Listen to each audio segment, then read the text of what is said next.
दोस्तों, आपका स्वागत है एक बार फिर से ज़िंदगी कनेक्टेड में। मैं आपके सामने हाजिर हूँ एक नई कहानी लेकर, और आज की कहानी का नाम है काश। इसे लिखा है प्रियंका पाठक ने। तो आइए शुरू करते हैं आज की कहानी, काश। उत्तर भारत के ऊंचे पहाड़ों पर विराजमान सुंदर देवदार का वृक्ष शांत और शीतल वातावरण में रहते हुए भी उदासियों से घिरा रहता था। वह मन ही मन कहता, काश मेरी भी नरम नरम पत्तियां होती। अन्य पेड़ों की कोमल पत्तियां, उनकी टहनियों पर चहचहाते पक्षी, उन पर खेलती गिलहरियां और उछल कूद मचाते बंदर देखकर अक्सर उसका मन अशांत हो जाता। अनावश्यक विचार उसके दिमाग में उमड़ घुमड़ कर उसके मन को बोझल बना रहे थे। मेरी पत्तियां सुई के समान नुकीली और कठोर क्यों हैं? कोई पशु मेरी टहनियों पर क्यों नहीं खेलता? कोई चिड़िया मुझ पर अपना घोंसला क्यों नहीं बनाती?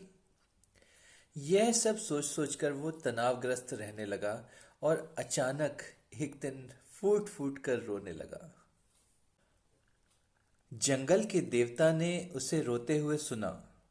उन्होंने उससे रोने का कारण पूछा। उसने सारी बात बताई। वो बहुत दयालु प्रवृत्ति के थे, इसलिए उन्हें इस पेड़ पर तरस आ गया। उन्होंने देवदार की इच्छा पूरी कर दी। अगले दिन सुबह पेड़ ने देखा कि उसकी सब पत्तियां नई और कोमल थीं। वो बहुत खुश हुआ और कहने लगा, अब मेरी टहनियों पर बंदर खेलेंगे, गिलहरियां धमा चौकड़ी मचाएंगी और चिड़िया भी अपना घोंसला बनाएगी। जंगल के देवता ने मेरी मनोकामना पूरी कर दी, इसलिए मैं बहुत बहुत प्रसन्न हूँ। उसी रास्ते से सुखिया चरवाहा अपनी भेड़ बकरियों को लेकर जा रहा था। बकरियों की टीम की नेता मीमी बकरी ने सीपू भेड़ से कहा, बहन, क्या कहती हो? कितनी नरम नरम और खूबसूरत पत्तियां दिख रही हैं। तुम्हारा क्या विचार है, कल यहीं धावा बोला जाए? तभी सुखिया चिल्लाया, मीमी, सीपू, जल्दी घर चलो। तुम लोग आपस में क्या खुसर पुसर कर रहे हो? अंधेरा हो जाएगा तो दिक्कत होगी। अब कुछ बातें घर पर भी जाकर कर लेना।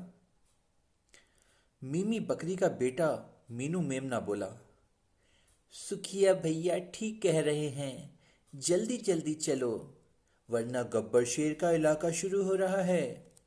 यदि उसने हम लोगों को देख लिया तो उसके कोप भाजन का शिकार बनना पड़ेगा, और जिसे दबोच लिया उसका तो राम नाम सत्य समझो। अभी भी रास्ते में मीमी, सीपू और उनकी साथी बकरियां और भेड़ें आपस में इस अनोखे देवदार वृक्ष के बारे में ही बात कर रही थीं। सभी ने आपस में विचार विमर्श किया कि कल सुबह सुबह आकर सबसे पहले इसका रसास्वादन किया जाएगा। रात इसी ऊहापोह में गुजरी कि प्रातःकाल कब उस पेड़ के दर्शन होंगे। यदि सुखिया को पता चल गया तो अकेले जाने भी नहीं देगा, इसलिए उसके जगने के पहले ही हम लोगों को जाना होगा, ताकि उसके उठने तक हम लोग घर लौट आएं। सभी ने ठीक वैसा ही किया और प्रातःकाल पहुंच गए अनोखे वृक्ष के पास। सबने देवदार की हरी हरी नरम पत्तियां देखकर कहा, आहा हा। मीमी बकरी ने एक पत्ती चखकर कहा, ये पत्तियां तो वाकई बड़ी स्वादिष्ट हैं। मैं इन पहाड़ों पर पहली बार मैंने इतनी कोमल पत्तियों का स्वाद चखा है। आज भोजन करने में बहुत आनंद आएगा। मैं बकरियों और भेड़ों ने देवदार के वृक्ष के नीचे की सारी पत्तियां खा डालीं। अपनी सूनी टहनियों को देखकर देवदार फिर रोते हुए बोला, काश मेरी पत्तियां सोने की होती तो बकरियां और भेड़ें उनको नहीं खा पाती। जंगल के देवता ने उसकी बात सुन ली। वो समझ गए कि इस वृक्ष की प्रतिदिन एक नई इच्छा जागृत हो रही है। उन्होंने सोचा कि उसे यह सबक सिखाना पड़ेगा कि प्रकृति जो देती है उसी में संतुष्ट रहना चाहिए। देवता ने एक बार फिर उसकी बात मान ली। अगले दिन देवदार अपनी सुनहरी चमकती हुई पत्तियों को देखकर बहुत प्रसन्न हुआ।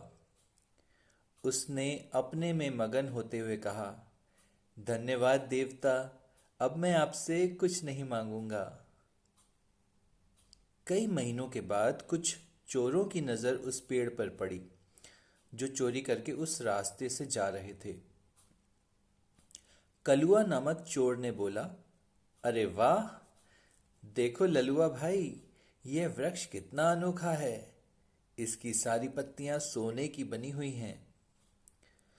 बुधवा बोला, ठीक कह रहे हो भैया, चलो इन्हें तोड़ लेते हैं, फिर हम सब लोग सुख से रहेंगे और हमें फिर कभी चोरी चकारी नहीं करनी पड़ेगी।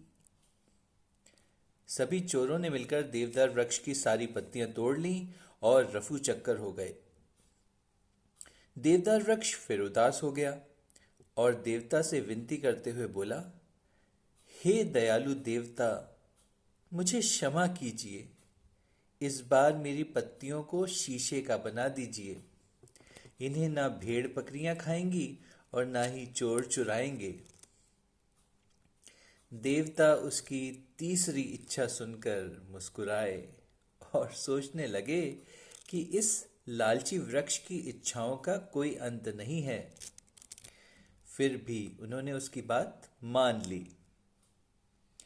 देवदार अपनी सुंदर शीशे की पत्तियां देखकर खुश हो ही रहा था कि अचानक हवा चलने लगी।